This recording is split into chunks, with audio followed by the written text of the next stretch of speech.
Welcome back. In this video, we're stepping on board a Delta Airlines Airbus A321 in domestic first class, flying out of Delta's hub in Minneapolis, St. Paul. This isn't Delta's newer A321 Neo, but this aircraft is a workhorse in the fleet. We'll cover the ground experience in Minneapolis, the seat, the food, and the onboard service. Plus, we'll tell you what makes this aircraft different than the Neo, so you can decide if it's worth the upgrade.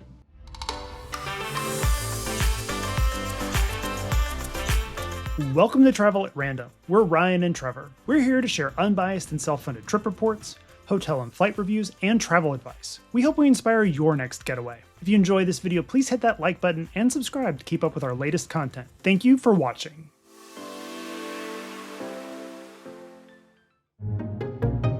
Welcome to Minneapolis St. Paul International Airport, code MSP. There are two terminals here. Terminal 1 is the largest and is named after Charles Lindbergh.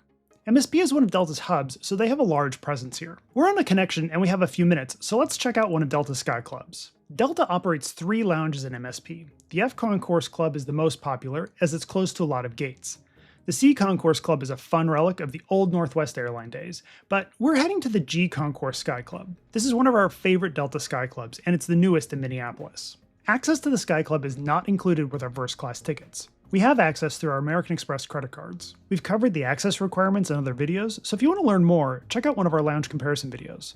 We'll include some links in the description. If you'd like us to do a comparison of the lounges in MSP, let us know in the comments. This lounge features the same high-end styling you'll find in the newest Sky Clubs. There's a stylish bar just after you enter. Throughout the club, there are a range of seating options. Sky Clubs offer free alcoholic drinks, and you can purchase premium drinks and craft cocktails. We like that Delta allows you to pay for the drinks with your Sky Miles. There's a large buffet further back in the lounge with 2 food islands and a back bar where the hot items are served.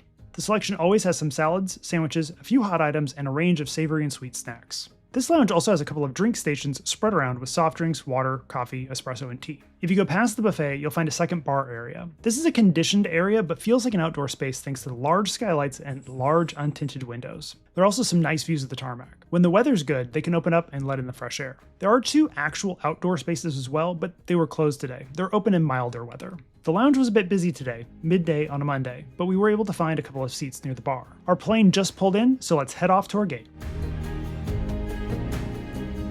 Our 3-hour and 31-minute flight today takes us 1,276 miles from Minneapolis St. Paul International Airport to Phoenix Sky Harbor International Airport on board an Airbus A321 in domestic first class. We're departing out of G17 today, which is nice and it's very close to the Sky Club.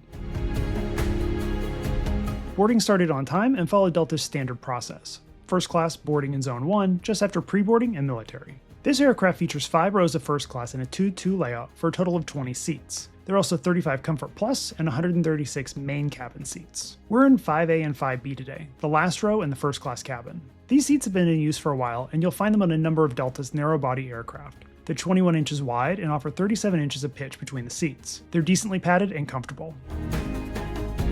There's a small drink table between the 2 center armrests that's large enough to hold drinks, or the 2 provided bottles of water that were waiting for us on boarding. The tray tables are stored in the center armrest and pull out and open up. They're decently sized.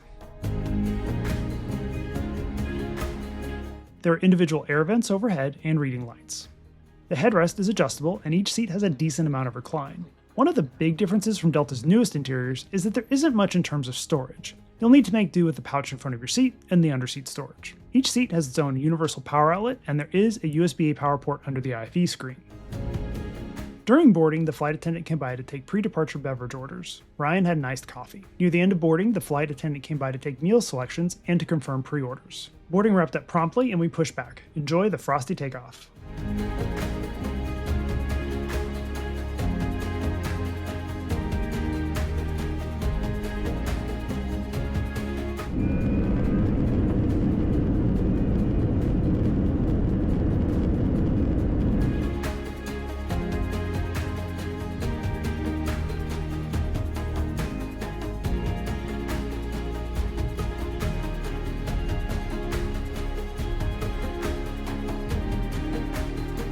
This first-class cabin features 13.3-inch touchscreen monitors. They're bright, crisp, and very responsive. The system on board our flight featured hundreds of movies and TV episodes, as well as live TV. You'll also find music and a flight tracker. This aircraft does feature Delta Sync, which allows you to log in and save movies and TV shows to your SkyMiles profile. However, this version of the IFE does not support Bluetooth, which is available on some Delta aircraft, like the A321 Neo. If you forget to bring your headphones on board, Delta does offer free earbuds in both first class and economy. Wi-Fi is available on this plane. It's free if you have a SkyMiles account. Speeds were decent and stayed connected throughout the flight. Once we were in the air, the flight attendant came by to take our drink orders and a snack basket was brought around. Delta allows you to pre-book your meal a week prior to your flight. You'll receive an email notification. This is our first Delta flight in 2026 and the online systems have been updated.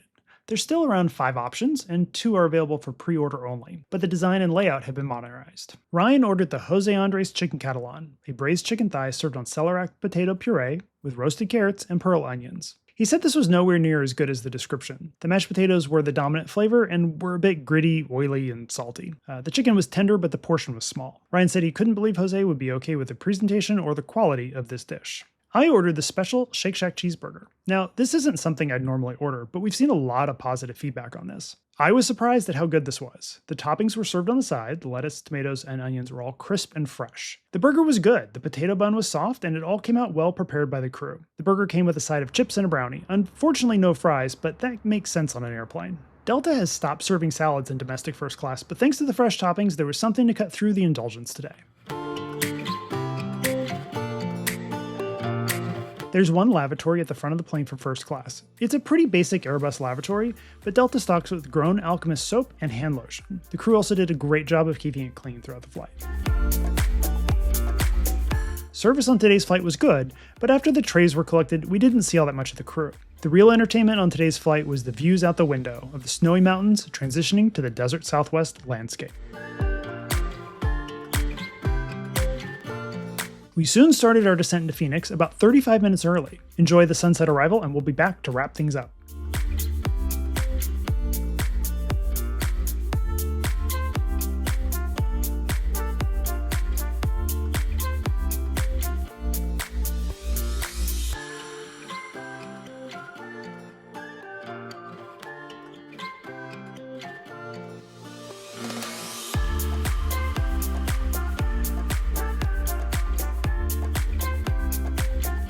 We both enjoyed the seat for a flight of this length. It was comfortable and there was plenty of room. While it does lack storage, that's pretty common in these older domestic first class cabins. So you don't really miss it until you've been on the newer versions, like on the Neo. This seat is still widely used across the narrow-body fleet. They're comfortable and we may prefer them slightly over the newer A321 Neo seats. If you want to see what that seat's like, we've reviewed it on a cross-country trip. We'll link to it in the description.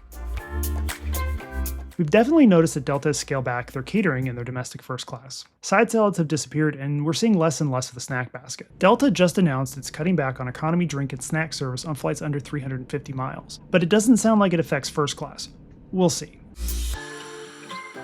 Thanks for making it to the end of the video. Please hit that thumbs up button and subscribe to stay up to date with our latest videos. Both of these really help out the channel. Also, if you'd like to support the channel even more, check out our channel memberships here or over on Patreon. Both feature the same exclusive posts and content. Thank you for watching. On to the next adventure.